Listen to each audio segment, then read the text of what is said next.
What's up? It's your boy Kev again, back with another video. We're going to be going over how to disassemble and reassemble Harley-Davidson connectors and the types of connectors that you will come across while working on your motorcycle. We're actually going to go inside for this one because it's really hot in the garage and it's actually raining outside. So we're going to film this at the kitchen table. So let's go. We have two different types. You have Deutsch and Molex. So the Deutsch connectors are a waterproof enclosure that holds your pins that run your electrical connections, basically. So you'll find these on older bikes, mid to early 2000s, a lot of the late 90s stuff.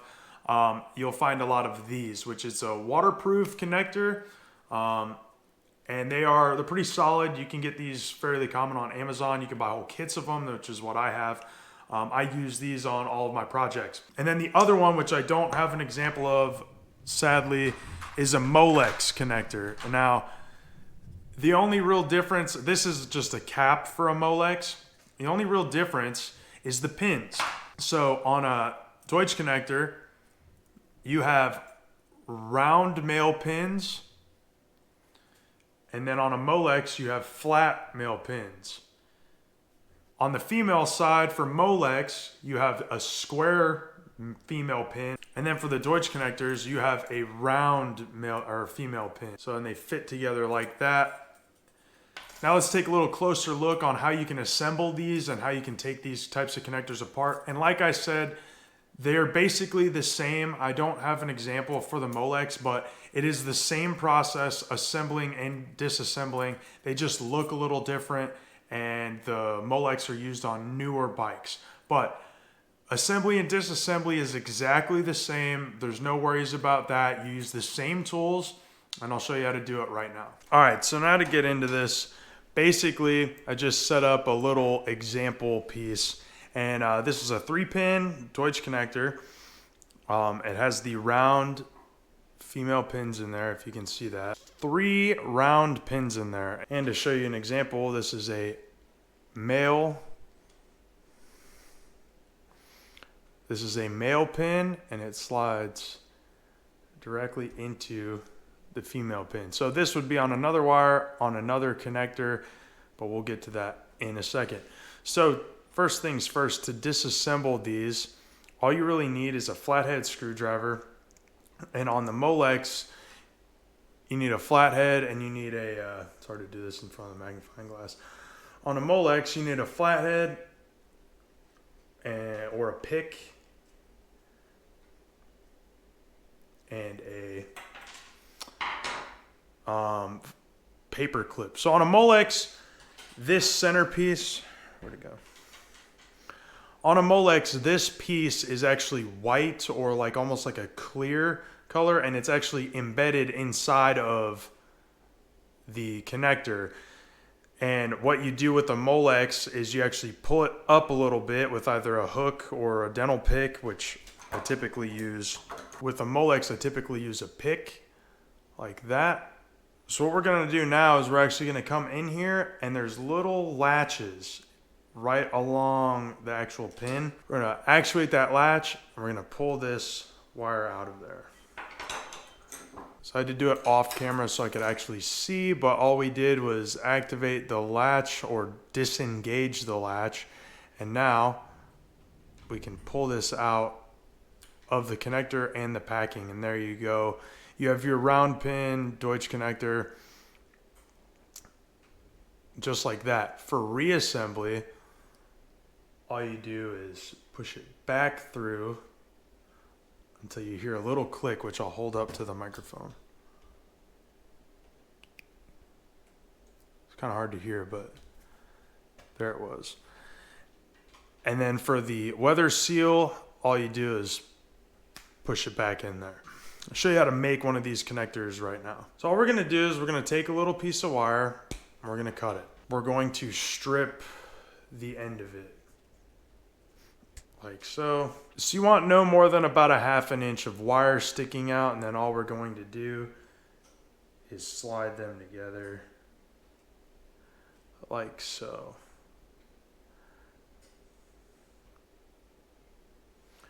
All right, and then You can either use a pair of needle nose, or I have these special crimpers that work for Deutsch and Molex. So all we're gonna do is start by crimping the pin to the actual portion that holds, that holds the wire on. Nice and crimped on there, easy peasy. Then what I like to do is fold the tabs over. These are little hooks that hold on to the insulation. And there you go, you have a solid connection. It's not coming off. It's bit into the insulation a little bit. And then this is ready to go inside of a connector. Now I'll show you how to do the Molex. It's exactly the same. So all you're gonna do for a Molex is the same thing. See, this is a flat pin. I'll bring the magnifying glass back in so you can see that. It is a flat connector. This is a male end. So right there at that little notch in front of my thumbnail is where the wire sheathing should stop. That is what actually holds the wire into the connector, so it's not just resting on the bare copper. Same scenario, we're going to take our crimpers, and you can do this with needle nose pliers as well. But we're just going to crimp this on there like so. I like to do it in stages so you don't get wonky.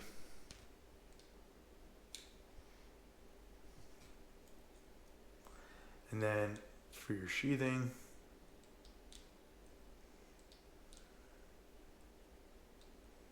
I like to use the mouth of the tool to fold the tabs over. You don't really want to use the actual crimper portion of the tool to do that, because you can actually break through the sheathing of the wire, and that'll cause you to have problems.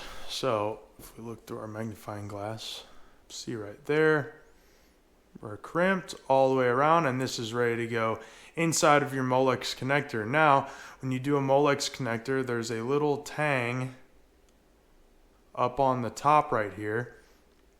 It's a little ridge that you can feel with your finger. It's made into the connector. It's on the opposite side of where the wire actually is exposed in the connector. Now, you will see a similar mark on the actual connector itself. These marks have to match up, and you want to make sure you hold the wire firm while you install it, because sometimes these can turn, and that's a no-go. If it turns, it'll get stuck, and then you can't get it in or out because the flat blade has to go a certain direction. All right, so I hope this video helps you out, and I hope that you can actually have a better understanding of how these connectors come apart and how you can replace them on your own instead of having to go to a shop. A lot of these Deutsch connectors are used on older bikes, such as on the handlebars, on the stereo equipment, inside the fairings. Some of your actual connectors on the side cover are used with the Deutsch connectors on a lot of the older bikes. As for the Molex, same concept. It's an internal packing that does not remove. You can pull it out all the way. I don't recommend it. And then you just jab a paper clip in there. I have a link to that video that'll be in the description below, where I go over those types of connectors more in detail.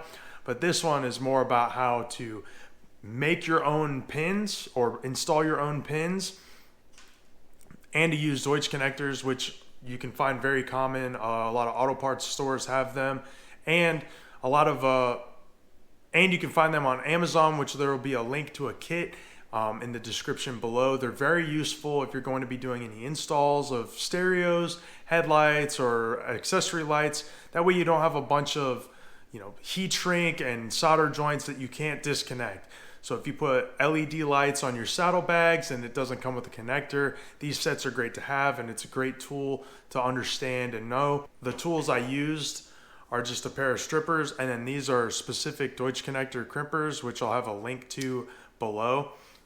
Some of these crimpers will have them. This is just a little Harbor Freight set, a little Pittsburgh action. Yeah, so basically these connectors, like I said, are just great to have around. If you need to make a repair on something, if you need to add accessories that you want to put on, maybe a tour pack that your bike didn't come equipped with, you can add a tour pack and you can have disconnects so it's not hard mounted and you don't have to undo all your wiring or cut anything when you go to remove it or when you take your bike to a shop, if that's the case. And like I said, there'll be links to everything in the description below. I am an Amazon affiliate, so everything that you buy off of those links will, give me a couple bucks, which is nice. You can support the channel that way. If you have any questions, let me know. Drop a comment below. And remember, like, comment, and subscribe. As always, ride safe, ride smart, and we'll catch you in the next one. Peace.